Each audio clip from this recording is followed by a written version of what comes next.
If your prompts aren't producing consistent, high quality results, you're leaving results, time, and money on the table. Master this skill and you'll go from pulling your hair out and doing mundane tasks yourself to relaxing while AI does that heavy lifting so you can focus on higher value work. In this video, I'm going to show you exactly how we achieve this at Sky AI using our simple 4-phase core framework, the system that took us from generating garbage responses to consistently delivering near perfect outputs. I'm Jacob Port, a 19-year-old entrepreneur from Canada, and unlike most AI tutorials you'll find online nowadays, I'm not here to give you theory. For the past year and a half, I've been running Sky AI, an AI automation agency that helps vacation rental management companies scale by automating repetitive guest communication so they can focus on growth, not inboxes. Everything I'm about to show you today is battle tested. It's exactly what we use in production and similar to what top AI entrepreneurs like Liam Otley rely on, with our own twist. But I'm not here to act like I know it all. I'm still learning. But just a few months ago, I was where you probably are now, frustrated, wasting hours, stuck with unpredictable AI outputs. That all changed when I applied the techniques I'm about to share with you. With over a year and a half of hands-on experience, I'll walk you through everything I've learned so you can skip the trial and error and get straight to the results. This video is specifically for AI agency owners tired of unpredictable results, business owners ready to implement AI properly, and thirdly, anyone serious about mastering prompt engineering, whether to level up at work, grow a business, or just get ahead in the AI age. By the end of this video, what you're going to walk away with are 4 things.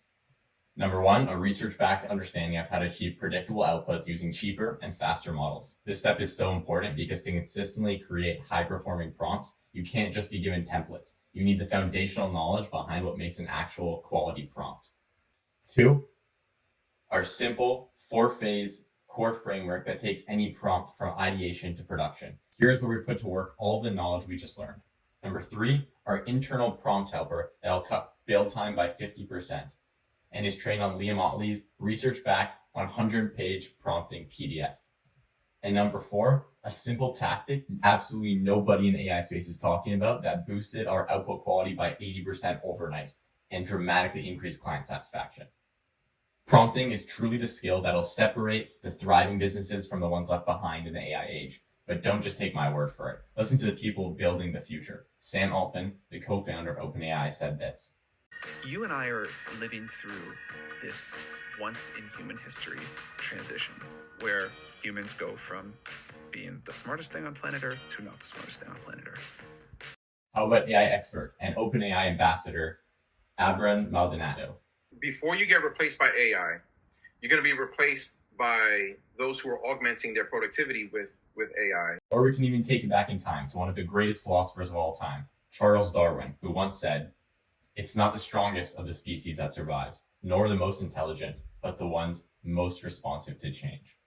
AI is not a trend. It's a turning point. It is the biggest technological revolution since the internet, and those who master prompting today will dominate tomorrow. So if you're serious about staying ahead, get your notepad out and let's dive in. Let's start by breaking down the anatomy of high-performing prompts based on real research and battle-tested agency results. Once we have that foundational knowledge down, I'll build a full prompt with you from start to finish using our 4-phase core framework so you can see exactly how we approach it at Sky AI. There are 4 research-backed ingredients to every effective prompt, and I like to break this into what I call the prompt burger. Number 1, who the AI is and the skills it possesses. Role prompting alone can boost accuracy by 15 to 25%. This is really the structure of the burger, or of the prompt. Number 2, what the AI should do step by step. So a clear and methodical task directive can improve accuracy by up to 90%, especially for complex problems. This is the patty. This is the whole meat of what the AI is doing, what the task actually is. Number 3, why the task matters. Adding an emotional and contextual significance has been shown to boost performance by up to 115%. This is the sauce. This is why it matters, why it's doing what it's doing. Number 4, examples of it doing what it does well. High quality input-output examples can increase accuracy by up to 30%, most gains coming from around 8 to 10 high quality examples with diminishing returns after that.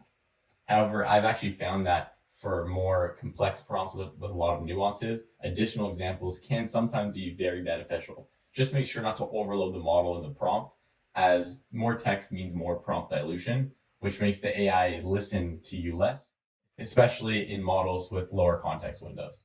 So now that we have the 4 key ingredients, role prompting, the bottom bun, clear tasks, the meat of the task, emotional context, which is the sauce, and examples, the top bun holding everything together. Let's organize them into what we like to call the prompt pyramid, a prompting structure composed of 6 unique building blocks.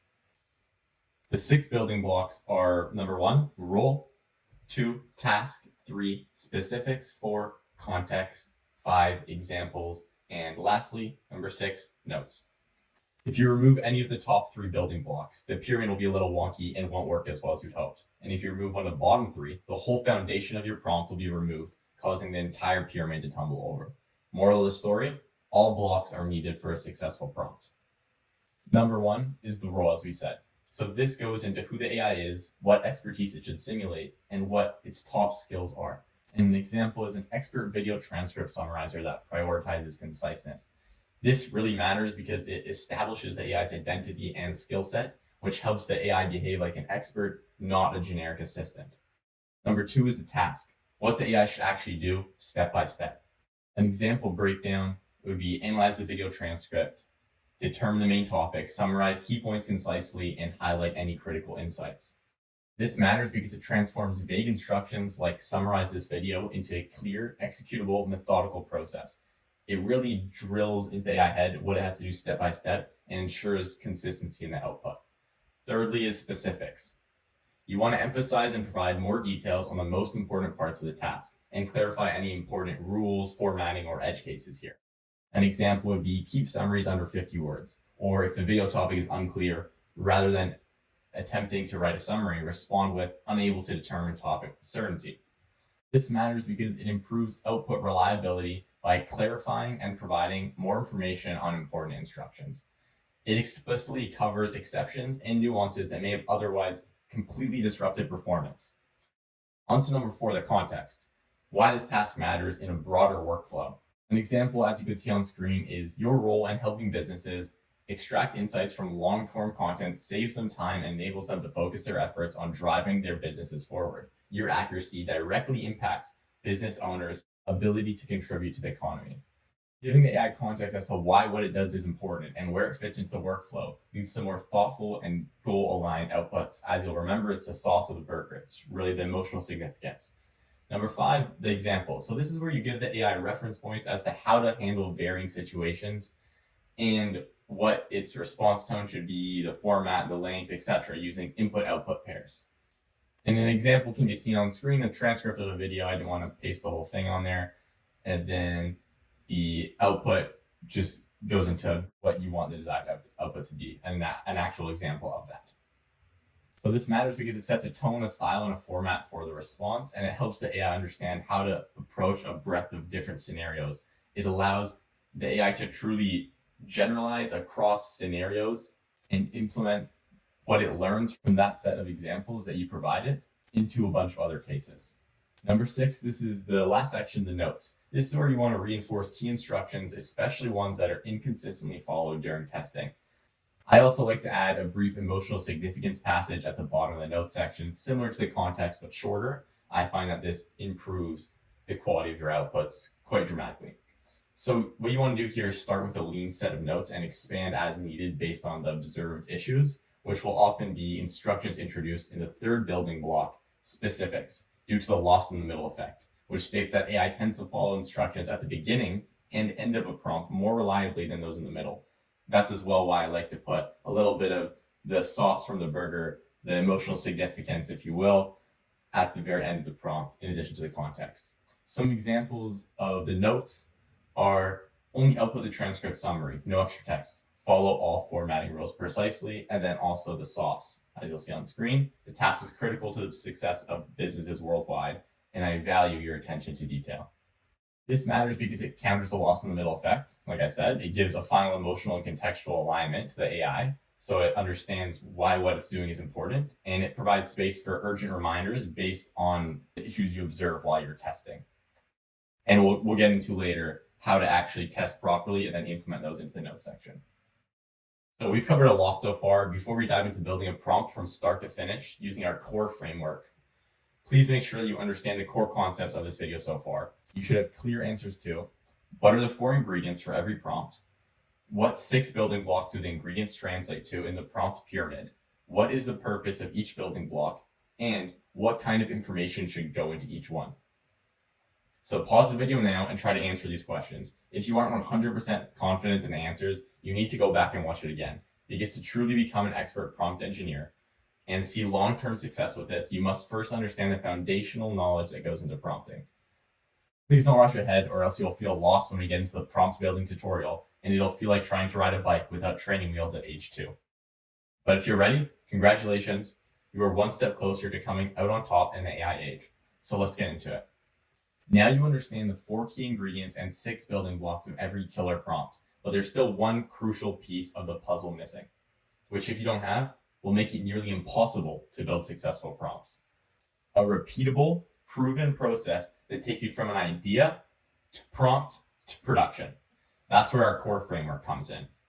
I'll now build a prompt with you from start to finish using this exact framework, which you'll get access to at the end of the video and you can begin to utilize immediately.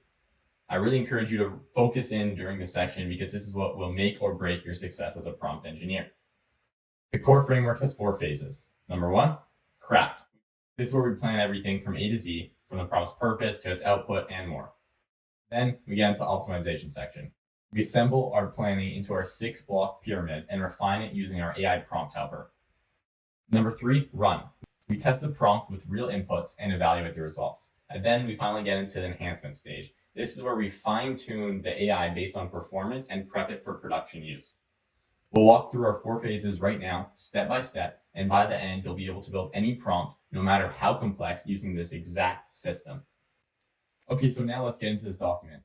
This is what really takes you from start to finish of building a quality prompt through our 4-phase core framework. Craft, optimize, run, and enhance. Craft, optimize, run, and enhance. Getting to phase 1 here is craft. This is where you really set up your AI for success. You clarify the purpose. So what is this prompt doing and why? The prompt we are going to be building today is a YouTube video description generator. So what the prompt is going to be doing is creating structured, engaging YouTube video descriptions with CTAs and timestamps that increase session watch time and drive business results. This is actually going to be the exact prompt that I used on today's video. And you'll get access to that prompt, the fully finalized prompt at the end of the video as well. Now you want to most importantly define the input and the input format. So this is going to be a video transcript in plain text. Now you want to define the output and the output format. As you will have noted from the intro of the task, this is going to be a CTA, a summary of the video, and timestamps, the most important timestamps in plain text. So now you want to define the core task. What specific task should the AI perform? So now you get into really defining what the core task is, what the AI should actually be performing. You want to be as clear as possible here, telling the AI explicitly what to do with action verbs. So for example, analyze this, examine that, retain that, etc. So what we are going to be using today for our core task is prepare a concise, professional YouTube video description that enhances viewer retention and session watch time by clearly and succinctly describing the video and including timestamps and a CTA. So that is extremely clear. It says what to do and what is going to be included in the output. Now getting into identifying the expert role. So as we went over earlier, telling the AI that it's an expert at something enhances output quality by a very, very large percentage. Making sure it doesn't act like a generic assistant, but instead takes on the persona of an expert. So if we look at the task, it is to prepare YouTube video descriptions, right? So you base it off of that, and it's going to be a highly skilled YouTube video description generator specialist. A little bit wordy, but I mean, you understand the point. It has to be a specialized expert in a specific domain. And now you really want to figure out the skills that are necessary to perform the task at hand. The most important skills this AI must have that people with the persona you defined it as having have. Skill 1 might be CTA extraction. Skill 2 would be concise summarization. So skill 1, getting the CTA from the video, from the transcript. This is going to be summarizing the video concisely, so it's not overly verbose. And then number 3, auto timestamping. So grabbing the most important distinct sections from the video and placing them into the description as well. So now we're going to apply everything we just did, put it to use in an input and output pair data set. If you have a real world data set of input output pairs, that'd be awesome. So that might apply to you if you have some clients already. But if not, and you're just starting out, then no worries at all. You can build your own input output pairs. There we go. So, and the output would be, first of all, a CTA, right? Because that's what we want the AI to put on top of the description. And then a summary of the video. And lastly, the distinct most important timestamps in the video. So this would be a good example. Watch my full prompt engineering guide here. It's a summary. And lastly, the timestamps. And by the way, I highly suggest adding a high quality set of about 8 to 10 real world examples or synthetic if you created them, because that makes it very clear to the AI what you are expecting it to do. And it makes it more able to handle a diverse range of inputs that can happen in the real world. Now what you want to do is, if you remember, it's the meat of the patty, the task, what the AI is actually going to be performing. You want to list out methodically what it has to do step by step to go from an input to an output. So you can use the examples you created above. You analyze that and you figure out exactly, either if you made them synthetically, what you had to do step by step to go from the input to the output, or what should be done step by step if you got them from your client. An example would be this. I'd first read the whole transcript and pull out all the main insights and CTAs and break it down into sections. I'd then mark the key timestamps for each section. I'd write a clear, to the point summary. I'd format the summary and timestamps to be clean and easy to follow. And lastly, I'd finalize my output and structure and double check my work. As you can see here, based off the transcript and output, that excellently describes exactly what has to be done to get there. And don't worry if it's not perfect, because we are going to be using AI a little bit later to enhance everything and make sure everything is working perfectly. Now that you have that step done, what you want to do is transform these into clean, action-driven steps for the AI to follow.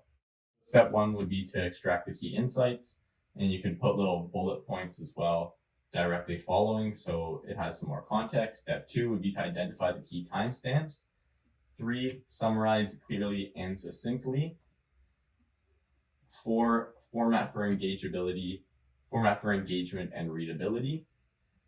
And 5, final review and the output. So if you want, you can give that a quick read over, but I'm going to go into identifying the critical requirements. So what aspects of the task are most essential, requiring special emphasis?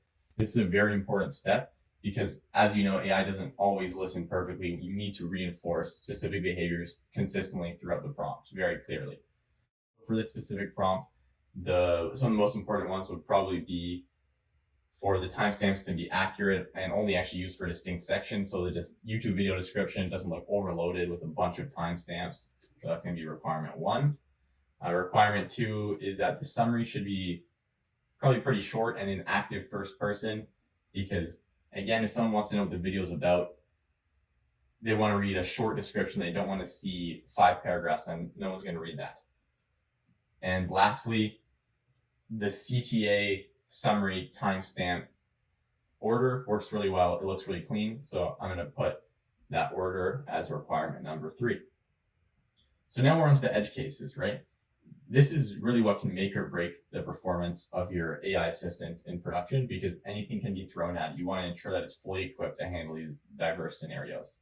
Something I do like to do quite often is give the AI a fallback. So for example, you could say, if you don't know the answer, say, I don't know. But in this specific case for the YouTube video description generator, we could say, if there's no CTA, exclude that section, because we don't want it to make up fake CTAs. And then a little nuance of the prompt that it might not fully grasp would be a resource being mentioned in the top link of the description. So it should always include a placeholder rather than creating a fake link or saying in the description, click the link in the top of the description. That wouldn't make any sense. So now you want to add the context and the impact. So how does it, this is the sauce of the burger. How does it actually fit into the workflow? Why does what it do matters? You want to explain this very clearly and with a lot of emotional stimuli, so it has its heart in the game. So it wants you to succeed. And I know that sounds a little bit crazy because it's AI, but I mean, it was trained by humans, so I guess that's how it works. So an example would be these YouTube video descriptions are critical for increasing session watch time, booking engagement, and driving growth across my YouTube channel, and so on. And then the very end said, I greatly value your expertise, and it also explains how it directly impacts the business. And now you want to set key reminders. So what is most important for the AI to follow that you don't think has been very clearly described above in the previous steps, or something that you just want to emphasize that's extremely important? So number one could be to include the placeholders in its output for CTAs if the transcript points to an external resource, because like I said, it probably shouldn't say something like tap the top link in the description generated. Okay, and then the clean format, we want to stick with it. So let's tell it to stick with that. And then using active first person in the summary for better engagement. Now's the time when you really want to reflect on everything you just wrote. You want to determine what type of model you want to use, and if this can be done in one step, or if it needs multiple prompts chained together to achieve the outcome. So ask yourself if there's too many nuances in the prompt. If there are, consider prompt chaining, and then think about what type of model you want to use, and also the temperature as well. So for creative tasks, you want to go with a higher one, and for something that requires more determinism, a lower temperature. So now we're on to phase two. You want to optimize everything you just built. You first have to assemble your prompt using markdown formatting, which is the type of formatting that AI models use under the hood and actually output every single response, and it just gets transformed into a human readable format for you. So using all the answers from part one, we're going to fill in the prompt template below and remove the ThinkTrack if it is not needed in your case. The ThinkTrack is something I'm going to get in a little bit later in today's video. That is one of the most important tips, and I'm saving it until the end. It is exactly what improved our response quality by around 80% overnight. So I'm just going to skip ahead after I copy and paste, and then I'll be back. Okay, so now I've filled in all the placeholders in the prompt, as you can see here. This is a long example there, the transcript. Now you want to get into reviewing your prompt. So go through your completed prompt in the markdown formatting that we just built. Ask yourself if everything's clearly structured, if everything adds necessary detail without clutter, and then if someone unfamiliar with the task would understand what's expected of them, because this AI had absolutely zero context on what you wanted before you started to prompt it. So you want to ensure everything is as crystal clear as possible, and that someone with just this set of instructions would know exactly what to do. Now you can go ahead and make some revisions if you want to, based off of your answers to those questions. But if you don't want to, don't worry about it, because we're going to get into using AI to actually help you through the process of optimizing your prompt much further. So as you'll see, I broke down using our AI prompt helper into 2 steps, which you can use based off of your needs. First of all, here is the link to our AI prompt helper. And then if you want to generally refine your prompt for structure, clarity, etc., what you want to do is paste this exact input with your prompt placed in the placeholder there into our AI assistant. You can access it by tapping that link right there. But if you want more of a focus on the example section, so if your client didn't provide you with input-output pairs and you kind of had to guess a little bit, build them yourself, that is going to be very important for you. You want to paste this exact input with the prompt there. 4.0, which is what our prompt helper uses, struggles a little bit to output full video transcripts, but I do highly suggest using step 2.2.2 to really refine or generate examples based off of your needs. And if you are in need of a very comprehensive example section, I do recommend pasting this input into a model with a long context window like Gemini 2.5 Pro, and it'll be able to output full transcripts with no issues whatsoever. Now we're on to phase 3. This is where you actually run your AI through evals and determine what it does well, what it doesn't do well, what you need to go ahead and fix, which we will do in the enhanced stage after. So use as many tests as you can get your hands on, ideally the most realistic and varied test cases possible. You'll want to grade the outputs based on the results you were looking for, just jotting down on every single output everything that went wrong. And lastly, you want to finalize your prompt for production. So we're almost done. Great job. So based off of the notes you took on last step, everything that the AI did incorrectly, you can go ahead and use our AI prompt helper once again to adjust the prompt with ease. You'll want to send this exact message, of course, filling in everything that relates to you and your prompt into these placeholders to our AI assistant, and it'll help you very quickly reach a production ready prompt. So I actually went ahead and tested the prompt that we just built together with real YouTube video transcripts, and I made enhancements as necessary. And you will be able to access the finalized prompt in this document subtab here, which I will share with you at the end of today's video, along with these bonus tips and fully worked out example and more. Lastly, this is very, very important. You just built a prompt from start to finish, but AI is not static. AI is always evolving. As you know, many models have came out in the past couple of months. Things are changing at a rapid rate. It is absolutely ridiculous. So you want to consistently keep up to date with all the industry trends, all the new research on prompting, new models, etc., and continually iterate your prompt. But other than that, you have reached a production grade prompt. So congratulations, you did it. You are now ready for production. Don't skip that document yet, because we are about to get into the real sauce of today's video, the most important tips that I could possibly give you. Now that you have a complete step-by-step system to build high-performing prompts using the core framework, I want to share with you one simple technique that dramatically improves our output quality by about 80% overnight and greatly increased client satisfaction. I also have a couple of bonus tips and resources if you stay planned, like I said, that I promise you won't regret staying around for. So this simple technique is something nobody in the AI space is talking about, and I mean nobody. We call it the Sky AI ThinkTrack, a structured way of prompting cheap and fast, non-reasoning models to show their thinking before delivering final responses. And if you've ever tried debugging a messy prompt without it, you know the wall-banging frustration of having no idea where things went wrong. With this approach, you can pinpoint the exact part of the prompt that broke and fix just that without hours of trial and error. So how this works: you simply want to instruct the AI to reason through the task step by step and display that reasoning in a clean, structured format before it gives the final output. I recommend using a Python dictionary output, as you'll see on screen, with separate reasoning and response keys. It's clean, easy to parse, and offered by LangChain for all models. You can also use JSON or other formats like triple double quotes, but they're a little bit less reliable. And don't worry, because at the end of today's video, the PDF you'll get access to will show you exactly how to implement this. But how you want to enforce the ThinkTrack in your prompt, we'll just briefly go through that. You want to add as a skill in the role section, as you can see on screen, mention it in the task intro, use placeholders in your examples, and then finally reinforce it in notes. You can pause the video now if you want to give this a quick read over.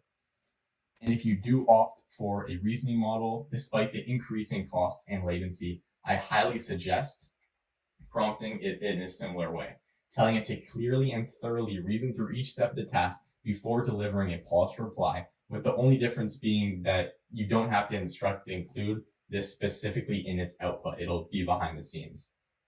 So after this video, if you go into Google AI Studio, you can actually observe that this increases the reasoning's methodicalness and the response quality. I suggest really not taking this technique lightly. It is your debugging superpower and can take you in a matter of minutes from struggling to get consistent outputs to being a prompt engineering superhero. Truly. This technique gives you total control. Instead of tweaking random parts of your prompt and just hoping for the best, you can see exactly where the model misunderstood your instructions and fix it fast. Plus, in addition to the time saved debugging, the model inherently responds better and more accurately, like I said, when it illustrates its thinking process. But Jacob, why not use reasoning models? It's a great question, and here are some considerations that I went through. Reasoning models cost a lot more, take a lot longer to respond, and most importantly, they don't currently expose their reasoning via API, making debugging nearly impossible. That doesn't mean that reasoning models don't have their place. They are very important for highly nuanced prompts, and I suggest looking to them for that use case. But specifically for debugging and cost, latency optimization, I do not suggest them. Until reasoning models do give us the flexibility we need, explicit step-by-step reasoning is your best friend for debugging and accuracy. The Sky AI ThinkTrack. So before I wrap up today's video, I want to give you a couple of bonus tips that I've been holding back until the end of the video, so only people actually serious about advancing their skill set in this AI age benefit from these easy to implement but profoundly impactful tips. Tip 1, experiment with different model providers and models. Previously, OpenAI was really the only viable option many months ago, but nowadays there are so many advancements, notably with Google, Claude, and even a couple other providers. So I highly recommend, if you haven't already, running your prompts through different models and also keeping an eye out for new model releases.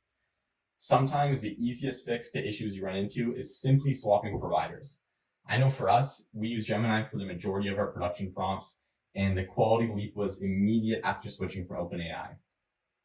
If you want access, by the way, to our OpenAI vs Google batch tester that I built, it's a GitHub repo that is fully editable and supports custom message history, plus it utilizes the ThinkTrack technique. Let me know in the YouTube video comments and I'll send it your way. Now for tip number 2, forget about RAG. It's not good. At least forget about it for now. RAG is slow, expensive, and often inaccurate. Unless your use case absolutely requires querying massive, unstructured datasets in real time, you are better off with a faster, cheaper alternative that outperforms RAG in accuracy when designed well. Instead, structure your knowledge base as JSON objects and use a lightweight model like GPT-4o Mini or Gemini 2.0 Flash or Gemini 2.0 Flash Lite to extract only the relevant keys or fields based on the user input, and then just pass those values along with the names and the user input into your main model. If you'd like to see a full breakdown on this, by the way, I can make a video on it, so just drop a comment and let me know. Quickly, before I give you the free resources, if you got any value out of today's video, the best way to return the favor is by liking, subscribing, and hitting the notification bell. It not only helps more people, just like you, discover this content, but also signals to me to keep creating more real-world step-by-step guides to help you get real results with AI. Thanks again, and now let's get you those resources. So as promised, go click the top link in the description and you'll get free, full access to the core framework worksheet to take you from prompt ideation to production, our internal prompt helper to refine, debug, and build faster, a fully worked through prompt using the core framework, which also includes the final YouTube video description generator, the ThinkTrack LangChain implementation guide, and even a few extra pro tips. Trust me when I say this is not a resource you're going to want to miss. I don't know how long I'm going to be giving this away for free, so go click the top link in the description now and get it while you still can. Thanks again for watching, and I'll see you in the next one.